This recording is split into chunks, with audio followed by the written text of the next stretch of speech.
कम है पार्लियामेंट में? देखिए, हम लोग डिस्कशन करने के लिए तैयार हैं, लेकिन मैं आपको सत्यता कुछ बताना चाहता हूँ। जो बार बार सरकार कह रही है कि मुसलमानों को कुछ नहीं बिगड़ेगा, वक्फ बाय यूज़र जो इन्होंने हटाने का काम किया है और कह रहे हैं कि हमने नहीं हटाया, उसके अंदर प्रावधान कर दिया कि कोई भी संपत्ति जो सरकारी हो, जिसके अंदर सरकारी हिस्सेदारी हो या विवादग्रस्त हो, उस संपत्ति को जब तक वक्फ नहीं माना जाएगा, वो एक डेजिग्नेटेड ऑफिसर को उसकी जांच दी जाएगी, और जब तक उसकी जांच नहीं होगी वो तब तक विवाद संपत्ति वक्फ की नहीं रहेगी।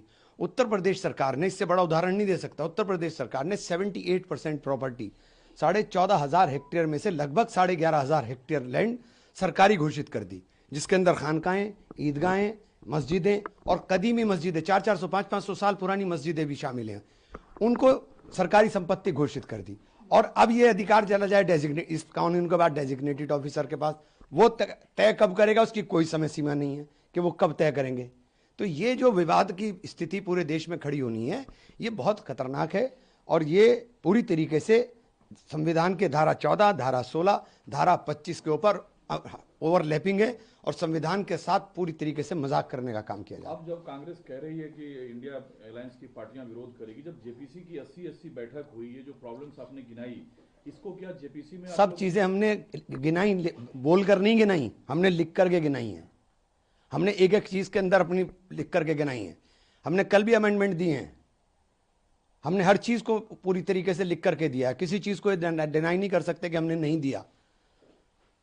और ये आप इन्होंने ड्राफ्ट किया, वक्फ मुसलमान का है और मुसलमान का एक धार्मिक कृत्य है। वक्फ को ये लोग समझते भी नहीं है। जो लोग बेसिक चीज बता रहा हूं, पाकी और नापाकी, पाकी और नापाकी का फर्क मुसलमान बता सकता है, आप नहीं बता पाएंगे। तो आप जब बेसिक चीज भी नहीं बता पाओगे, समझ पाओगे, तो आप वक्फ का ड्राफ्ट कैसे कर दिया आपने? लेकिन बीजेपी फिर निशिकांत दुबे ने लाया मुद्दा कि 1911 में मोहम्मद अली जिन्ना ने वक्फ बोर्ड लाया, और कांग्रेस जो है तब से मिसलीड कर रही है। मिसलीड कर रहे हैं? क्या मिसलीड कर रहे हैं इसके अंदर? हम तो सीधी सीधी बात कर रहे हैं, मिसलीड तो आप कर रहे हो।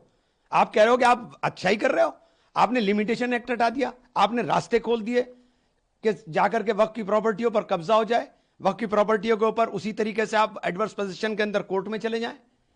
आप रास्ते खोल रहे हो। करोड़ों रुपए की संपत्ति का किराया 200 रुपए आ रहा है, उसे बढ़ाने की बात नहीं कर रहे हो। आपने जो अपराध करता है वक्फ की संपत्ति कब्जाने का, उसकी सजा का प्रावधान भी कम कर दिया। आप लोग नीतीश कुमार, चंद्रबाबू नायडू तक को भी साथ। हाँ, तो नीतीश कुमार, चंद्रबाबू नायडू साहब को तय करना पड़ेगा। ये मुसलमान का 1947 के बाद सबसे बड़ा मसला है, इससे बड़ा कोई मसला नहीं है मुसलमान का। ये सारी प्रॉपर्टी जो वक्फ की गई थी हमारे पूर्वजों द्वारा, वो इसलिए की गई थी कि ये यतीमों के लिए, मिस्कीनों के लिए, गरीबों के लिए काम आ सकें। ये गरीब, यतीम, मिस्कीन के काम नहीं, ये तो छीनने का काम हो रहा है, लूट मच गई है।